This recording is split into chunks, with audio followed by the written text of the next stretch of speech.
Welcome to What's Cooking with Como. We are on location in Del Rey right now at Cheesetique because it's summertime and there's nothing better on a summer picnic than some cheese, charcuterie, and wine to go. Let's talk with Jill all about making the perfect picnic spread.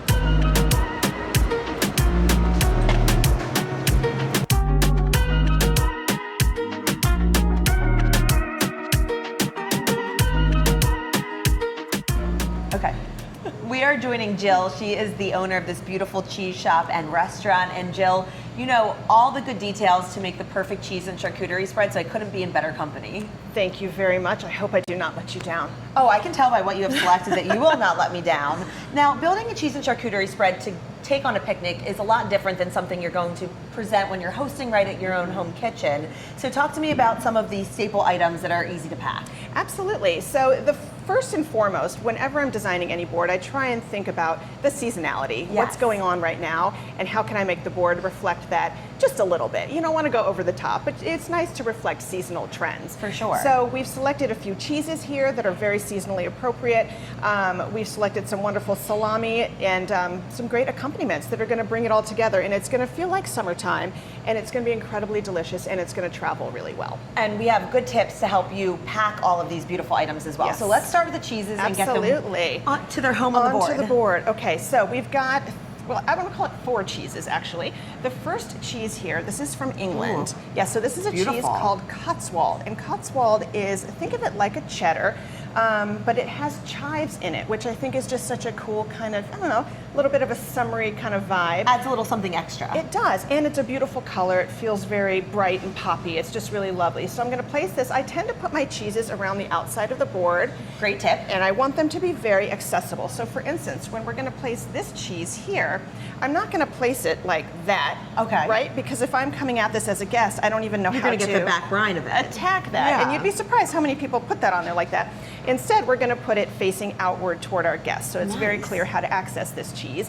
This is one of my favorites, and I think you love truffles as well. I love truffles and I love brie, so Yes, this looks like a dream cheese for me. It is. It's heaven. So this, look at the goo. Oh look my at that. God. I know. I can't wait to dig into that. That's called the cream line. You see the kind of the goo coming out there? It's so awesome. So this is a cheese called Dauphinois with truffles, and it just does not get more like summery than this. This is a brie style cheese. It's very buttery and very so mild, good. but then it's filled with black summer truffles.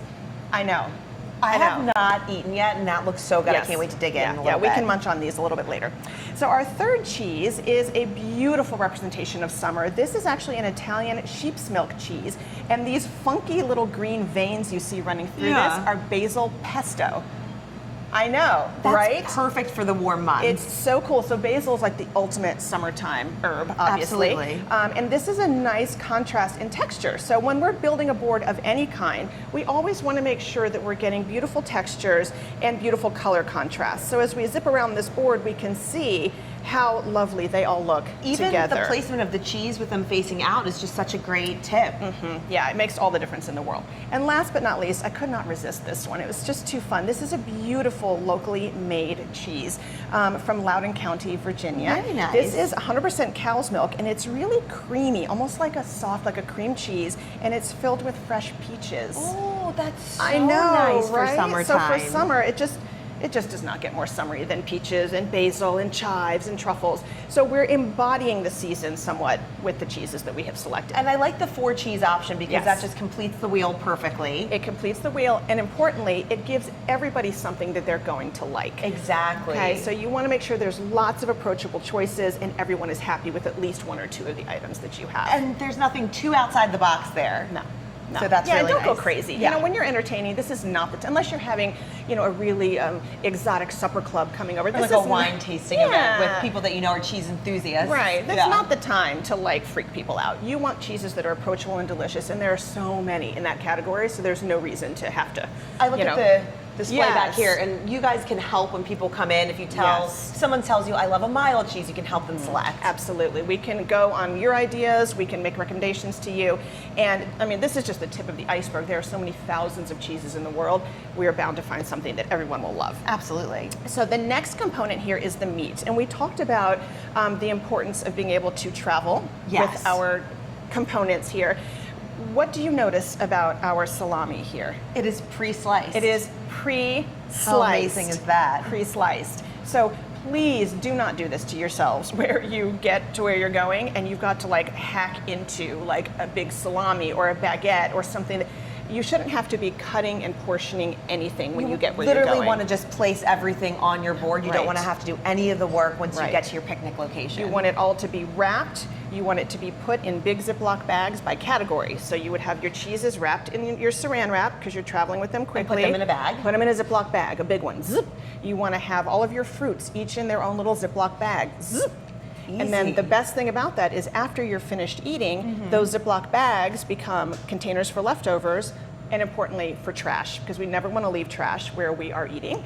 We always want to take that with us. And so things like your grape stems and your cheese rinds, if you have any of those left over, that's going to go into your Ziploc bag. Perfect. So you don't have to worry about what are we going to do to clean up. Exactly. So where would we place this beautifully sliced salami? I know, isn't this beautiful? So this is called salami toscano. I'm going to shift this just the slightest bit. And salami toscano, not surprisingly, is from Tuscany in Italy. Nice. And the hallmark of a Toscano salami is that it has a really large grain. So can you see like the really big chunks of meat and fat in there? So that is called a sort of a larger grain of a more coarse style salami. And then it's got big black peppercorns in it. So very flavorful. It's very flavorful and got a little kick to it, which is kind of fun. So I'm just going to fan those down. That looks perfect. The center there. Now, do you want to place some of our our accompaniments? Where would we start? What would you do next? So what I would do next is probably something with our grapes. Okay, perfect. So do you leave them on the stem? I do, because it looks so cool, right? And it saves the work than having to individually pluck them off. And plus then they roll off and disappear. Exactly. So if you can keep them on the stem, that is really wonderful. And I would just plunk those right in the center. Right in the center, kind of and it's like instant. Oh, that looks so nice. Instant gorgeous. Love that. Instant gorgeous. Balances things well. It does. You need to do nothing else almost, because how bountiful and gorgeous is that? That's amazing. Yes, and then obviously you're just, and a great People thing can just about, pick. yes, great thing about grapes, they're juicy, they're fresh, refreshing, and they're acidic, so they help to cut through the richness of the cheese. That's why they're so often paired with cheese. That is perfect. And then after that, maybe... So after that, so now we're going to take our corn nuts, and we're going to leave those in these ramekins. See, I like that, because then you don't have to worry about them rolling off and into different things. And then what do you do with it afterward, right? Here, we can put this one. You stick that right over in the corner. That's perfect. Look how balanced this is. You're a natural, Erin. You know, I love a good cheese and charcuterie spread, but I'm learning for how to take it to go. That's perfect. So what do we think about our cornichon, which is a staple for a cheese board? These are little tiny sour pickles. And they're amazing. I keep these in my fridge and eat them all day long. Now, would you put them in the back? Absolutely. Or would you okay, great. Yeah, you pop those right there. And then our other cheese still has access. See, look how nice that looks. It's just really rounding it out, right? Wow, it's very balanced. Now, these are obviously huge. Yes. So these were really just for display here. But we're going to take some of these components and we're going to just file them in here. And what do we have here? These are the world's greatest dried fruit called dried mango. I love dried mango. It's the best. And we have, if I might say so, the best dried mango I've ever had is at Cheesetique. And I say that with confidence. It's unbelievable. That's it's like so nice. fruit leather. It's kind of like bendy. And it's got this like a very light, fine little sugar thing going on. And you can come in here and find throughout the cheese shop all the wines you want, the cheeses, all the nice little bites to accompany your cheese spread. Yes, exactly. So it's a one-stop shop. It is. You can get literally everything and walk out the door and just build it. And that's the great thing about cheese is you can entertain and you can feed without cooking. See, that's why I really like this. And there's nothing better than when you have the leftovers and you take them home. I just stand at my kitchen counter and have my leftover night where I just have little bites of cheese and crackers and I'm happy. And it lasts beautifully. You never have to worry about keeping it. It's the best thing in the world. So last things we have here are a little bit of apricots. So I would say let's dab our apricots. Why don't we put a little pile of those right back here because we're going to layer some crackers right in here. See? So these are little dried apricots. And dried apricots have had a very tough couple years. Perfect. There have been a lot of droughts in Turkey where most of these come from. So if you can get your hands on great dried apricots, do it. Support that industry for sure. And then last but not least, Erin, it is time to cracker. And everybody loves a carb. It's so good. You need it for the crackers. You've got to have a carb. Now these are very, very special. So would you put these like this? Exactly. Just kind of fan them in there. Yeah. So these are called everything flatbreads, and they are seasoned like an everything bagel. And so they, in and of themselves, make a great snack, but they will go just beautifully with all of these cheeses as well. How'd we do? Beautiful. I mean, please look at that. I am so proud that You I got should to be. help build this. It's beautiful. That is going to be the star of the show on any date if you're wowing someone during a summer picnic. Absolutely. Or I think of grabbing a few of my girlfriends and just going outside and enjoying listening to music. And the wine that you picked to pair with Yes, it. I love the wine. Okay, so the wine is just so tongue-in-cheek and fun. This is the Fabulous Ant. We have a Pinot Noir and we also have a Pinot Blanc. Both of these wines are made in Hungary, which is very nice. really, really cool. They're both outstanding, perfect summertime wines because they're lighter in body. But I love the whole Fabulous Ant thing because when I think about a picnic and like there's little ants that like like to shimmy into your picnic blanket. Makes there. it fun So for the summer. It is. And again, what do we notice about both of these bottles of wine, Erin? They do not have corks. They do not have corks. How Do amazing. not bring corked wine when you're going on a picnic. You will very likely forget something critical for opening your bottles of wine, and there is nothing more frustrating than being stuck with a corked wine bottle that you cannot open because you forgot the corkscrew. That would be a sad day. Always go for screw top. So easy, and you can close them back up And bring them take to them go if home. you have leftovers. Now, what would you suggest doing to pack ice if you're bringing a chilled white as opposed to a red? Absolutely. So the same ice that you would use at the bottom of your cooler Yes. becomes the nest for your wine. So See. you fill the bottom of your cooler with your ice. You put the wines kind of cradled on top, Right. and then the cheeses go on top of that. Because your cheeses, frankly, don't need to be kept that cold. They're made to be kept out in At room temperature, yeah. right? So really, you want this to be the bed. You want this to live on the ice, and then you want your cheeses to be on top of those. I am so excited to dig into this and toast with you and learn more about your career because you went to school for computer science I did. before you switched gears and opened up this beautiful cheese shop and I did. restaurant. So what do you say we take this and head over to the restaurant and sit down so everyone can see how beautiful it is over there That too? sounds like the perfect day. Let's do it. Let's do it.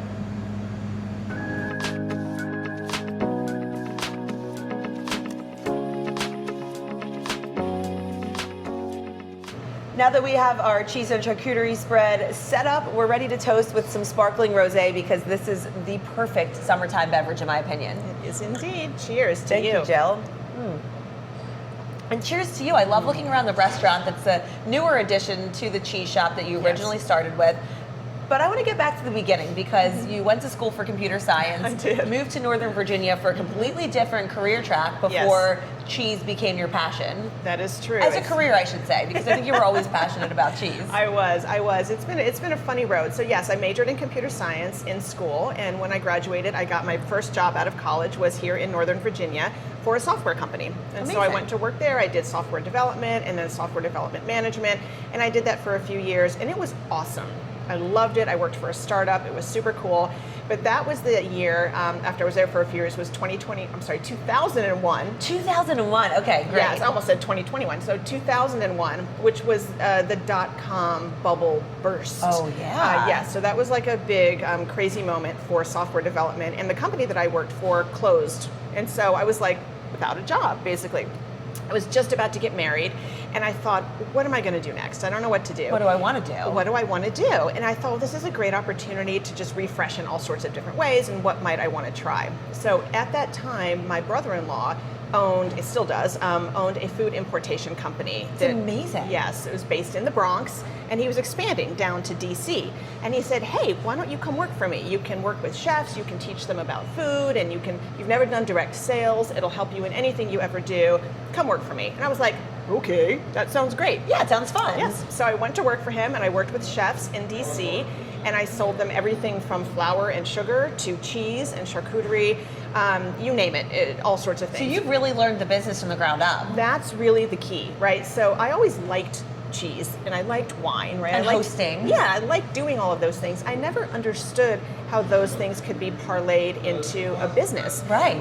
What I did know is that the chefs kept asking me to come to their restaurants and teach their customers and their staff about cheese. So you became a cheese expert through doing this. Exactly. So I learned about cheese, and that was one thing they kept kind of going, oh, the cheese. And I thought, chefs are always on the cutting edge of everything. Right. And I thought, if chefs are this into cheese right now and their customers are this into cheese, I'll bet you that there's a business there. And I live in the Del Rey neighborhood of Alexandria, and I have for 25 years now. And so I thought, we have this cute little downtown area in Del Rey. I'll bet you a cheese shop would be awesome there. And that's how we opened in 2004. 2004, so just a few years later, you opened the cheese shop. Exactly. And then when did this restaurant edition begin? So the restaurant edition happened about 3 years after that. So we opened in 2004, and then in 2008, we moved like next door. I mean, our original location was just a couple doors down. So we moved next door and added a little cafe, which was just intended to be a place where you would sit and drink wine and eat cheese boards and maybe have a little grilled cheese or something. Easy. It was very low key. And then over the years, we added dining rooms and we added this. And the menu expanded. Yeah, so now it's super duper full size, or full service, restaurant with everything from, roast chicken to short ribs to salads to soups, has everything. But when we started, our soul was really the cheese and the wine. And it still is to this day. I like to think of us as this amazing cheese shop. And everything we do in the restaurant is meant to sort of bring that to a whole nother level. When I moved here in 2015, I stayed with my Aunt Nancy because I didn't know what part of DC I was going to live in, and she lived in Alexandria in Old Town. And we used to come here for brunch because she loved Cheesetique, and we would have the best time just having wine and enjoying some of your brunch menu together. This place is such a staple in the community and people love it. And you offer a lot more than just coming into the cheese shop to get your cheese and wine to go or coming over for dinner. You have a lot of activities and activations you do here. Right. So something that's always been really important to us at Cheesetique has been the education aspect. And that comes in all sorts of different forms. It comes from how we teach our staff to how we do, position things in the store. But really, we tie all of these really cool experiences into what we do. So I teach online classes, I teach in-person classes, we do winemaker events in the restaurant where a winemaker will come in and we'll taste a bunch of different wines and do pairings with them. We have even a cheese and wine club where every month you get a different sort of selection of cheeses and accompaniments and wine, and I do a video for that so people get to learn all about They it. pick up the cheese baskets to go and you can take them home, and then you get the videos to go with them? Yes. That's fun. Yes, it's super, super fun, and it's a way to to keep things fresh and exciting, not only for our customers, but for our team and for me, and we're kind of always doing something new, so it makes it fun. And it's a home base for the community too, because cheese is something that when you love it, you want to talk about it, you want to taste with people, you want to enjoy it as an experience. Yes, yeah, I agree. Or alone standing at your kitchen counter eating leftovers. It all works. Just I'll sometimes stand in front of my fridge and eat cheese right out of the refrigerator. So. I think cheese tastes better when the refrigerator door's open, let's be honest. Most things do. I appreciate you having us out. Absolutely. So next door, let's go back to the shop real fast. The cheese counter. You can come in, select your cheeses to go. You have a variety of wines. We do. You even have farm fresh eggs, everything. Yes. We try and make it truly a one-stop shop for folks. So we want you to be able to get obviously your cheeses and your accompaniments and your wine, but we also have great to-go food items that you can make sort of ancillary little entrees when you're home. We have great gift items. So we really try and make it like the one place you go to do something beautiful like this. Or come in here and have a nice dinner. Or come in here and have a nice dinner. Or an event. Well, Jill, I can't thank you enough for taking the time to you. show us our Picnic 101 for a great cheese and charcuterie spread and enjoying some sparkling rosé with me, because it is that time of year. It is indeed. Where can people get more information from you if they want to join your club or come out to one of the events or take one of your classes? Yes, everything is on our website. Great. That is the home base. So you just go to cheesetique.com and we have all of the events listed there. You can sign up for the Cheese and Wine Club. We have Instagram as well, so you can follow us at Cheesetique on Instagram. Well, I will toast to that. Thank you. Cheers. Cheers.